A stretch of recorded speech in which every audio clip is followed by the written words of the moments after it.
When the child was a child, it walked with its arms swinging, wanted the brook to be a river, the river to be a torrent, and this puddle to be the sea.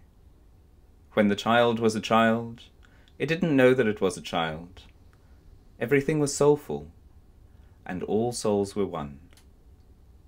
When the child was a child, it had no opinion about anything, had no habits, it often sat cross-legged, took off running, had a cowlick in its hair, and made no faces when photographed.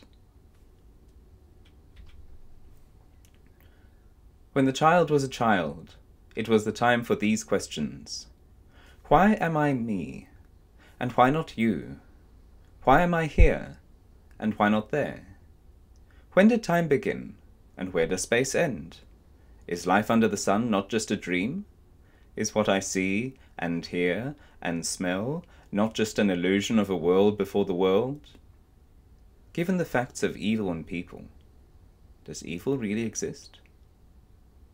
How can it be that I, who I am, didn't exist before I came to be, and that someday I, who I am, will no longer be who I am? When the child was a child, it choked on spinach, on peas, on rice pudding, and on steamed cauliflower, and eats all of those now, and not just because it has to. When the child was a child, it awoke once in a strange bed, and now does so again and again.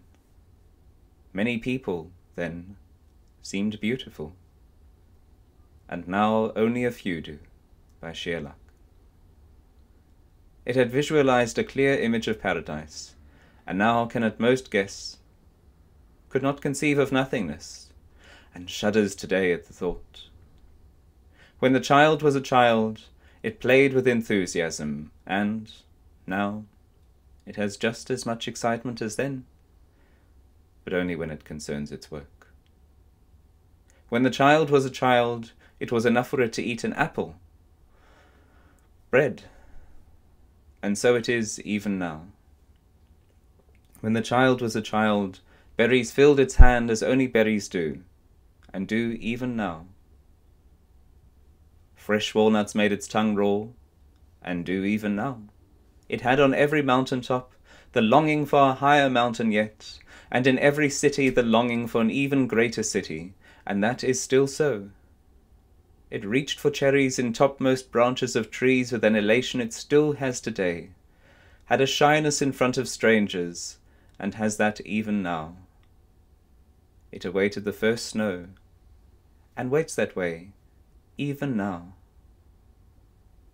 When the child was a child, it threw a stick like a lance against a tree, and it quivers there still today.